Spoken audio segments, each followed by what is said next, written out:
lovely people, it is a beautiful Saturday morning. Of course, when you see me sitting right here, you know definitely this time for Sports Hub right here on vntv. I am legit Emmanuel Nana Brandon doing this with you guys right there back in your homes or wherever you may find yourself. This show brings you everything that you need, and the key word that I always say is need to know in the world of sports. And today, oh my, I have a very fine gentleman. His name is Godwin, and he's a writer for Sports Corner website. And I wouldn't like to talk much. Mr. Godwin, welcome. I mean, this is the new greetings, you know. You would have wanted to maybe shake your hands, or probably do a hug, yes. But unfortunately, COVID-19 has stepped in, and then we all have to try and observe the protocols laid down by the president and the Ghana Health Service. So I think that what we did is more or less an education to your viewers that this is the new approach, the new normal. It has come to stay, but I hope it doesn't stay for long because I'm not feeling it right there. But I love your African print. I also love yours. It's awesome. It's aesthetically appealing to the eye.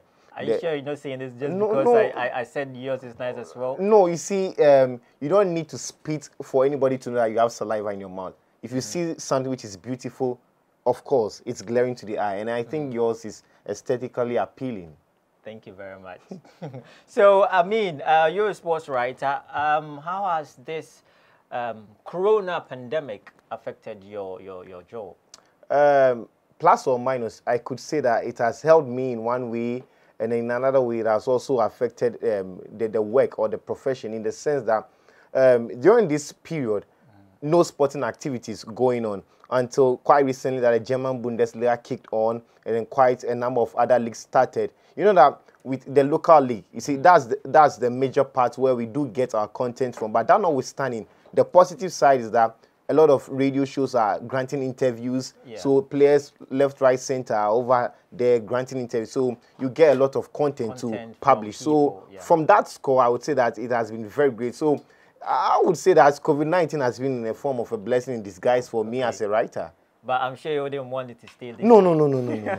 Definitely not. Definitely not. But right about now, we have to take a quick breather. When we come back, we kick the show starting very quickly. So stay back. Do not go anywhere, because when we come back, it is showtime.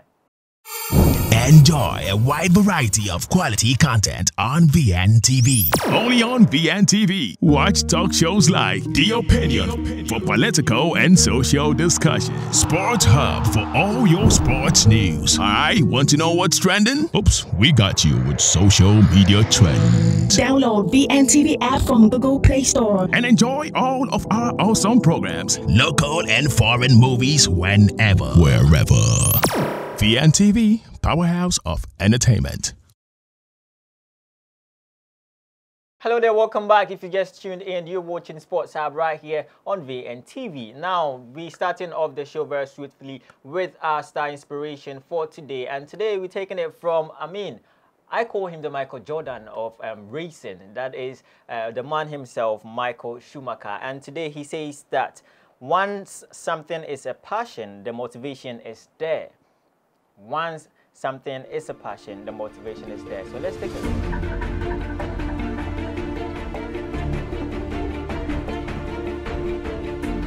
Now, Michael Schumacher is a retired German racing driver who raced in Formula 1 for Jordan Grand Prix, Benetton, and also Ferrari, where he spent most of his career, and also for Mercedes upon his return to the sports.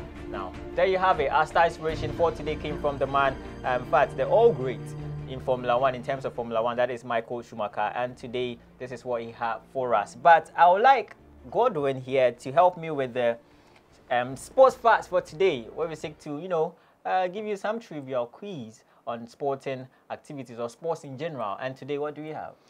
Today, I don't want to necessarily preempt the answer for them, as in your viewers, but the question goes like this. Which sport was initially known as Puna? Which sport was initially known as Puna? Puna, P-O-O-N-A. That's the spelling for Puna, not Yele Puna. Exactly. So, there you have it. If you know, all you have to do is just test us or comment in the comment section. Let us know. And don't worry, you can Google it. I know some people are comparable of that.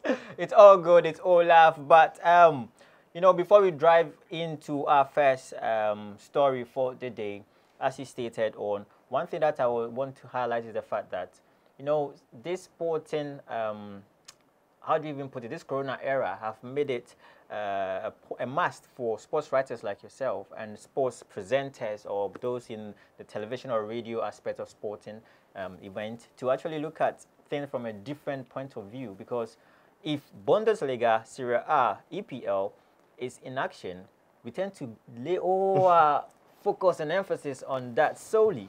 But now it's giving us the opportunity to try new things, even though it's still in the sporting, you know, fraternity, like how get to know more into the lives of people or these athletes, and also try to, you know more about lesser known sports aside football and of course all the major sporting events. I think that is one thing that coronavirus has highlighted, and it may be a blessing in disguise, as you say.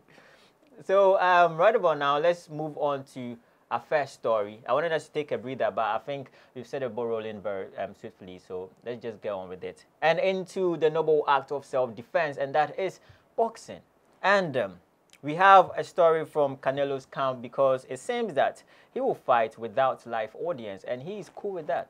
He is cool with that. So now Golden Boy Promotions president Eric Gomez said Canelo Alvarez is willing to fight without a live audience in his test outing, and his next outing, I should say. Now Alvarez, who holds titles at 160 and 168 pounds, is one of the biggest draws in the sport, but regulations related to the coronavirus pandemic will prevent events from having audience as fights begin to resume.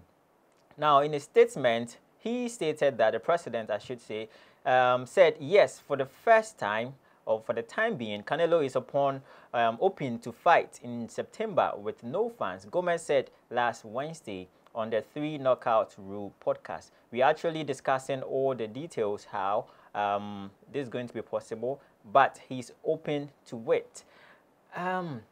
Canelo seems not to be perturbed by all this corona thing with no live audience. But do you think that should be the way forward for boxers to begin with? Well, you know, these times are not normal times. You need to try and then reinvent the wheel in order to be functional in the sporting fraternity. Now, let's take a look at football.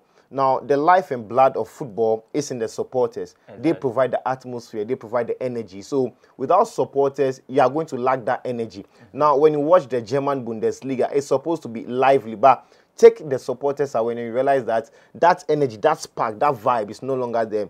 Now, to that related to boxing, and then you realize that although boxing fans are not really haywire like football fans, but at least they provide you with some atmosphere that makes it look lively for you whilst you box on. So I think that if they still want to remain active as in boxers, then they need to start to re-augment things, try to reinvent the whole by trying to fight in terms of what football is doing behind closed doors. Well, that's the only perfect way that will make sense, and then that will also safeguard the lives of both fans as well as the boxers, because you don't want to overcrowd people, put them in one place where the chances of coronavirus can spread. Because we've seen instances where the Liverpool game against Atletico Madrid, where after that game the cases escalated in the United Kingdom, and then after Arsenal played against Olympiacos, if my memory serves me right, in the Europa League, the cases escalated. Even their coach Mikel Arteta even got the virus. So it clearly tells you that if you allow a group of people to stay in a place, especially in a lockdown place for a long time,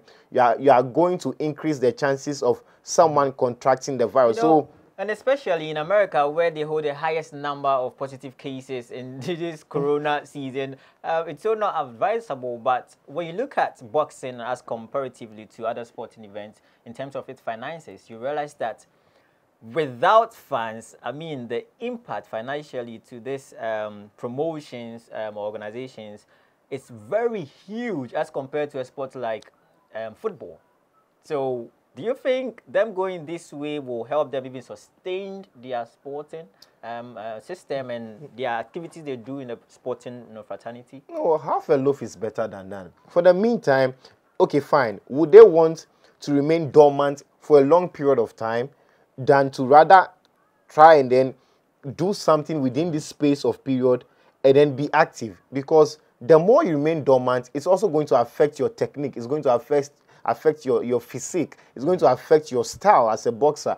Now, you remain dormant for a while, then you realize that you are going to lose the form that in which you were in. So, for me, I think that this particular idea from Saul Canelo Alvarez, I think is the best. Because you go in this manner. Yes, you know, with boxing, there are only two people. So, they test them, they are okay to go. We test the referee, is okay to go. Then why not? You should go that way, because even with football, 11 aside, plus referee, then a team, in terms of technical staff are there, plus the substitutes on the bench. Clearly tells you that football outnumbers boxing. But if football is going on that tangent, why can't boxing go that way? But do you think, talking about technique and everything, it will have an impact in the way boxers will fight in such instance?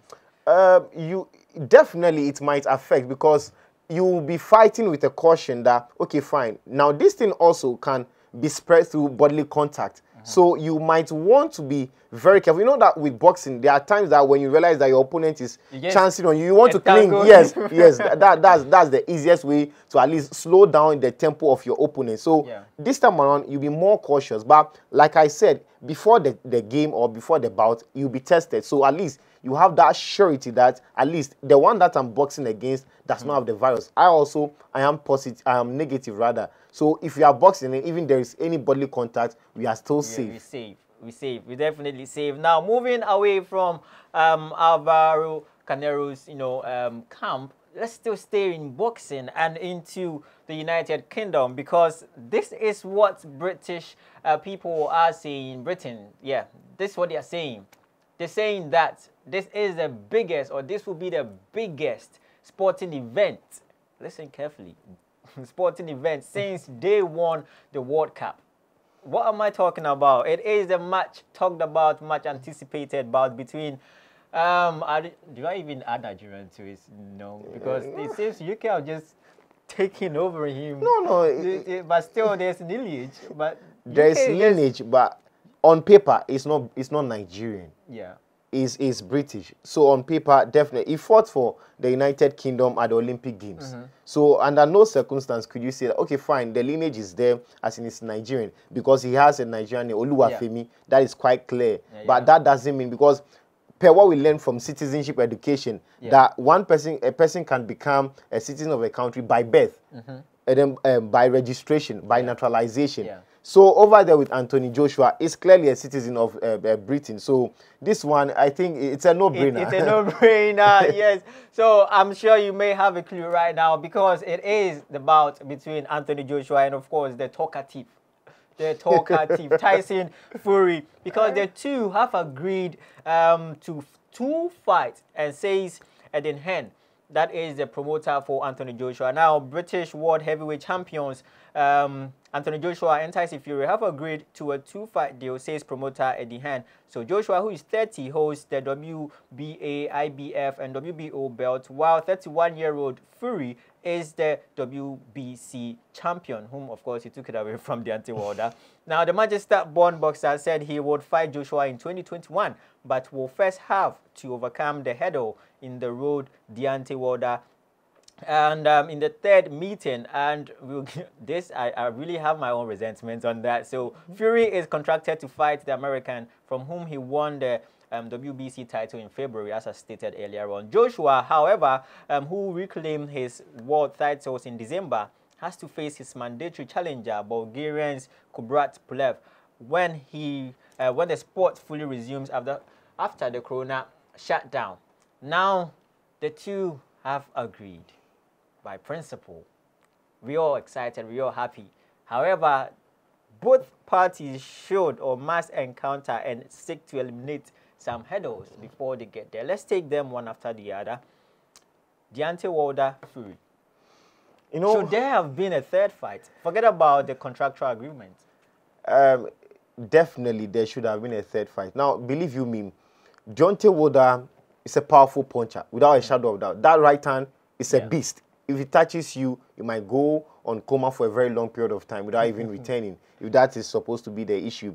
Now, the fight with Tyson Fury, to a larger extent, you could say that Deontay Wilder underestimated Tyson Fury because he was fighting at his own backyard. So, obviously, the support, the fans would always be behind him. But when you're fighting against a hungry man, somebody who wants titles, somebody, look, before Tyson Fury went off because he was banned, before he was banned, he was undefeated.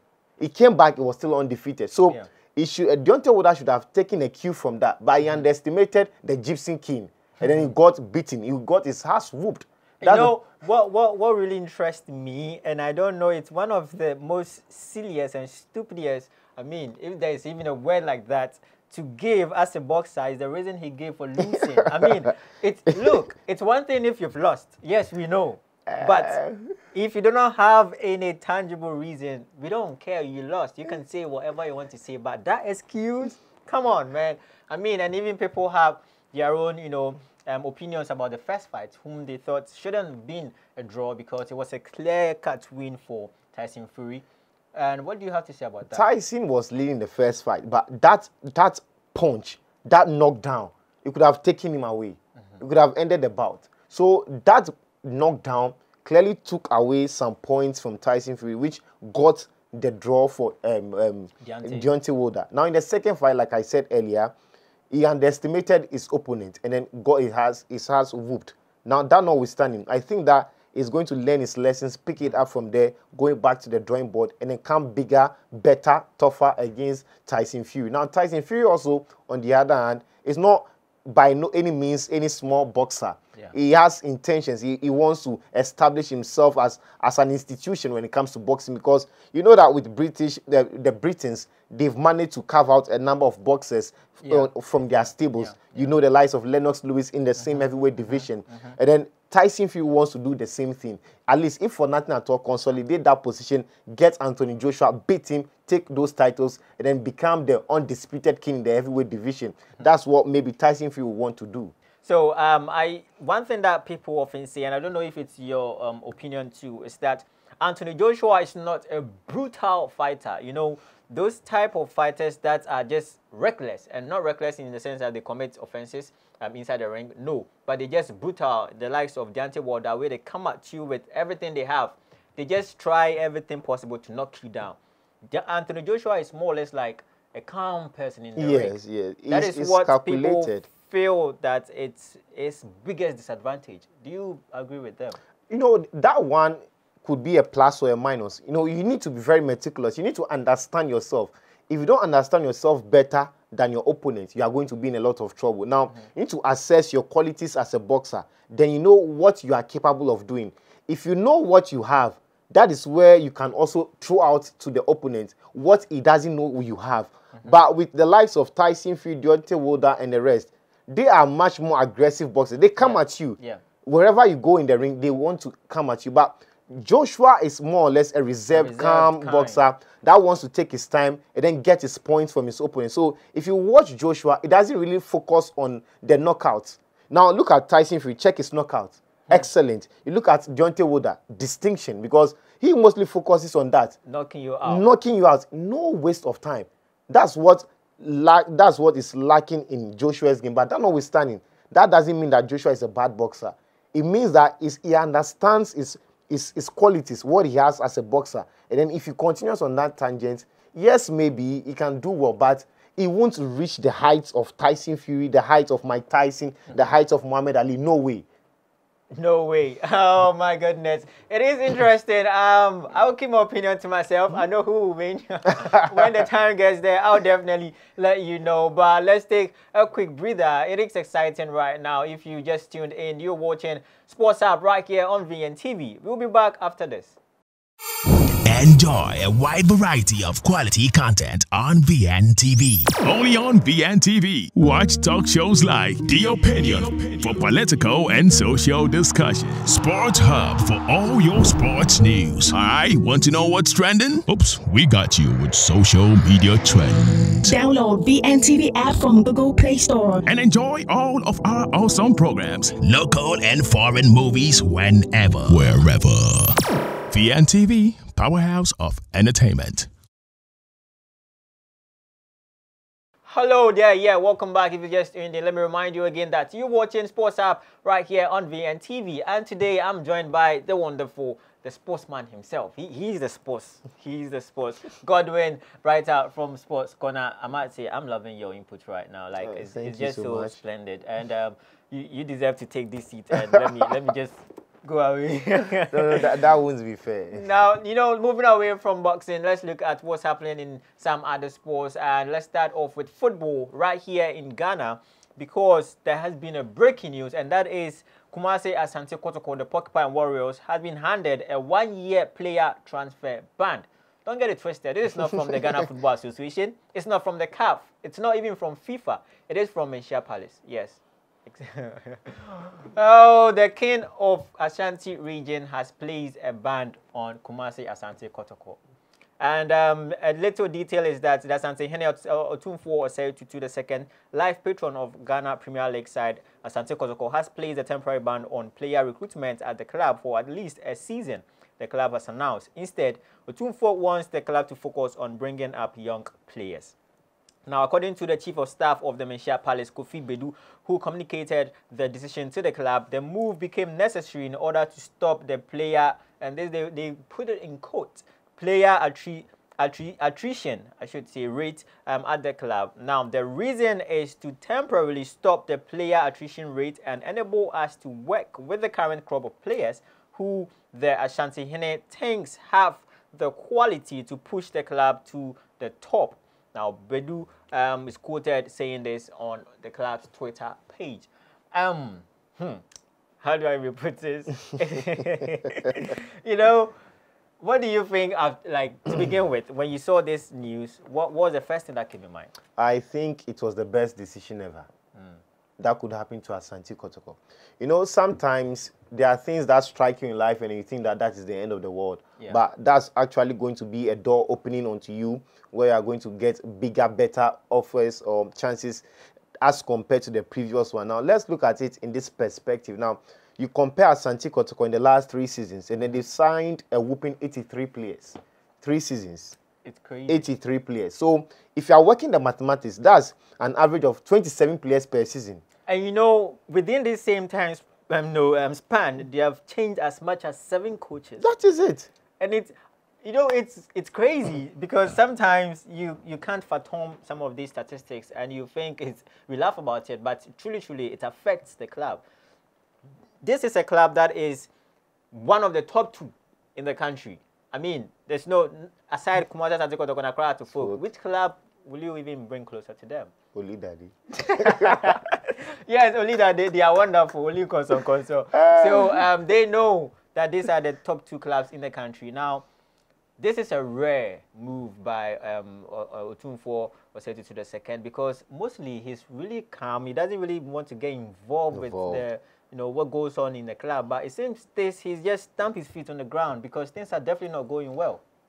When you check the reports, as in the debts that Dr. Kwamiche, the executive chairman, now board chairman of the club, he wrote off a certain amount of debt owed him.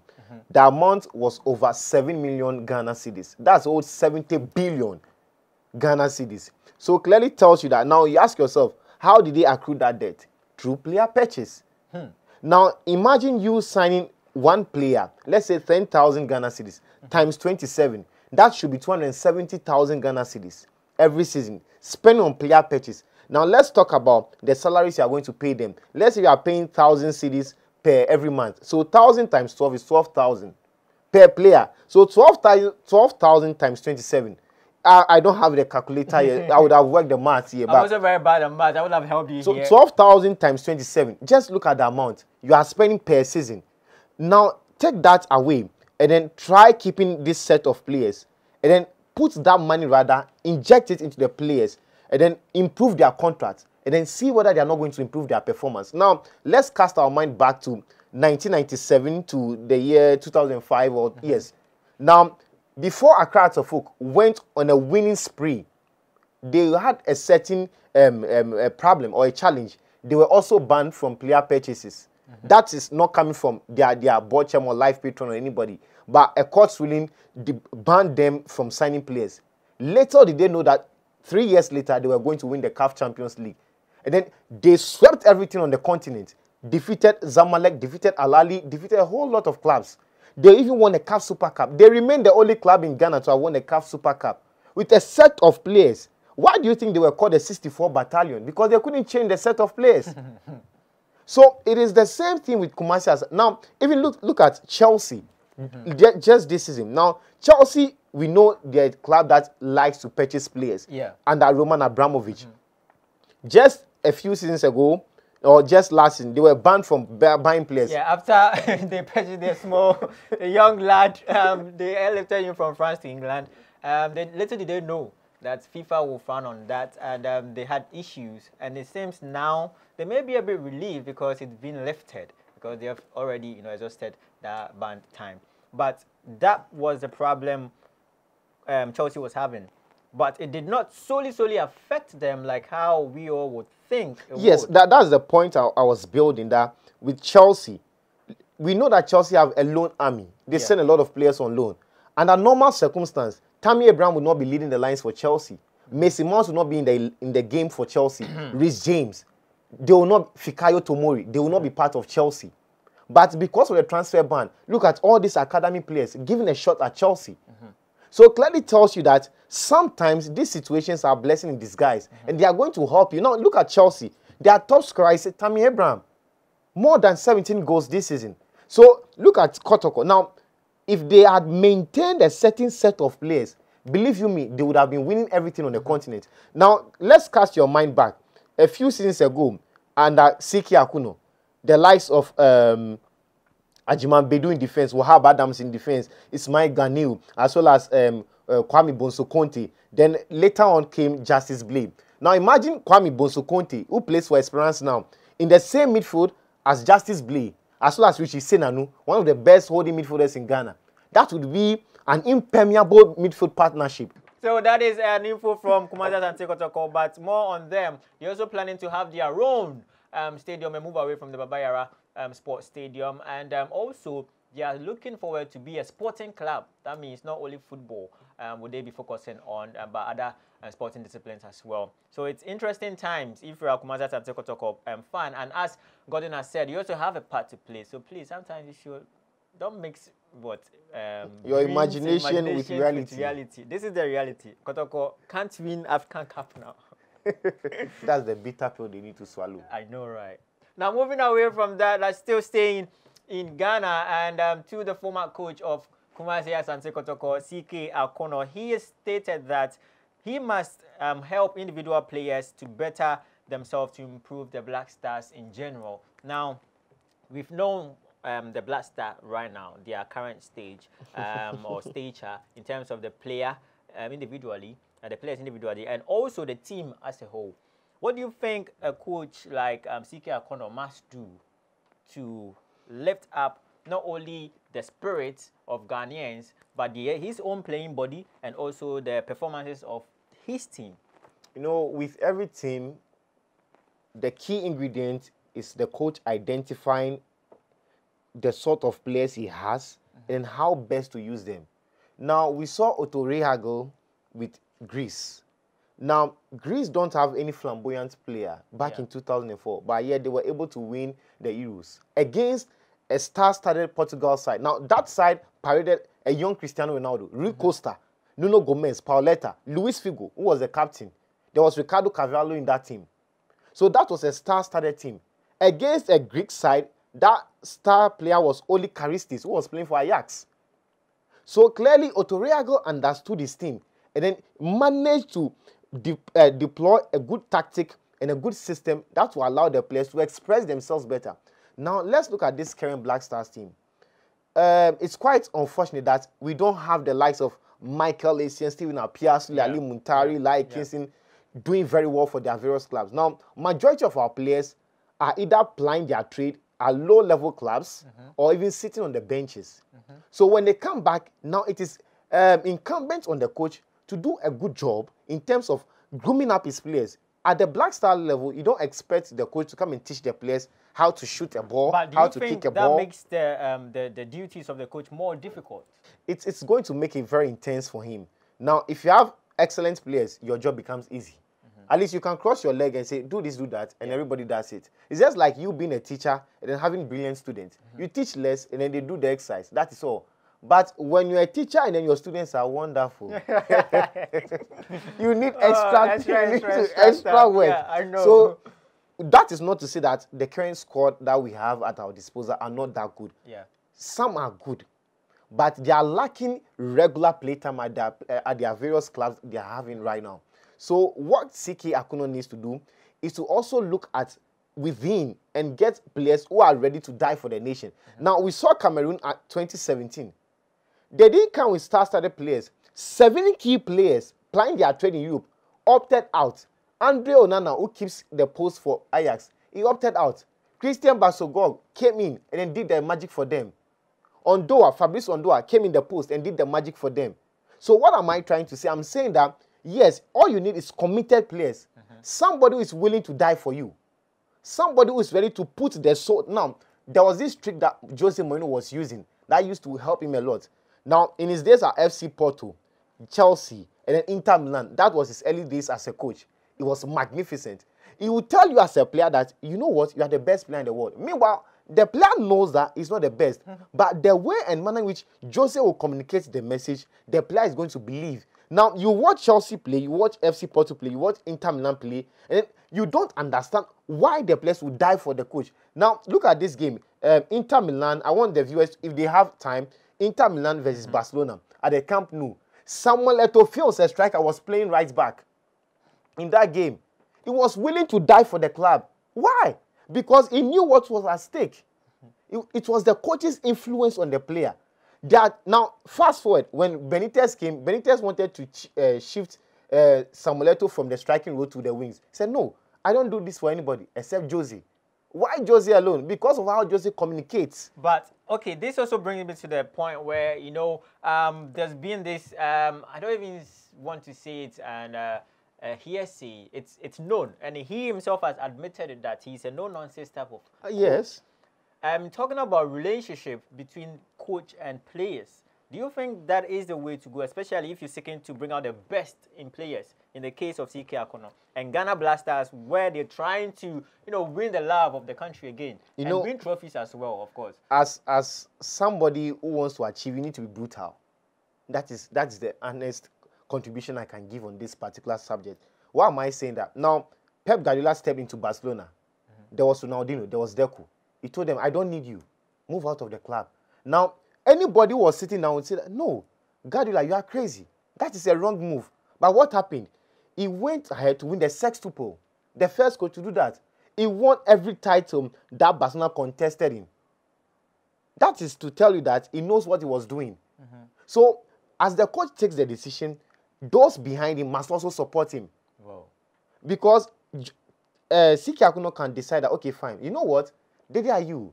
You are overage. Now, drop. I don't need you. I need someone who. But you know the unfortunate thing? We hear a call from the president. That is the worry. We want him back in the club. That is the worry. Seen several times in Ghana. The reason why Ghana couldn't go far in the 2019 AFCON was that decision from Kwesi Appiah and that decision from government. Let me put it that way. Because he decided to strip Asamoah off the captaincy, which I think was a wrong move. Now, the decision on the part of the president, he was trying to do, he meant well. But later they didn't know that that action would have caused a worse repercussion. Because Asamoah coming back, he was not going to get his captain's armband. That was the reason why he was retiring. Yeah. So he came back with a heavy heart. And then a player with a heavy heart is not going to deliver for you. Exactly. So all we need now is both government, the GFA, the management of the Black Stars to support every single decision Charles Akwabena Akuno takes. Because they believed in Guardiola. He was young, But I told Deco, go. Ronaldinho, go. And then what did we do? Or what did he do? We saw Lionel Messi coming to the limelight. And up till now, Lionel Messi is reigning. It's about balls, having the balls to take the bold decision. And I hope that Siki Akuno will have the balls, the big balls, to take the big decisions. Well, that is what we're hoping right here to Sports Hub on vntv. And one thing that I should highlight is the fact that the support is not only about the decisions that the coach takes, but also in terms of the money due him. Because now, now Kwesi Appiah is still not paid. That is the support that he also needs. So please, the support isn't only about the decisions he makes in and around his players, but also all the necessary accoutrements that he may need to succeed as a coach. But let's move away from there. One thing that I would like to chip in is the fact that there has been some communicational gadgets who have been bought, or it has been bought for referees here in Ghana, and it was said, or it was addressed to the Ghanaian public by Alex Quarty. That is the referee manager of the Ghana Football Association. And interestingly, you should note that for the first 15 league matches that this league season has been played before the lockdown, there was no communication between the referees. I mean, it's remarkable, but this is Ghana. This is Ghana.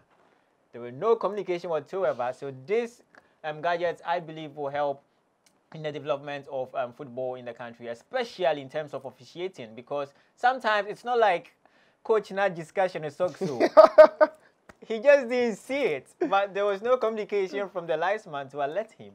And in TSC, discussion with Sox. Our last story, as I said earlier, let's take it from international fraternity or world into England again, because their head coach has been speaking, and his name is Gareth Southgate. He is demanding to an end to white privilege in football.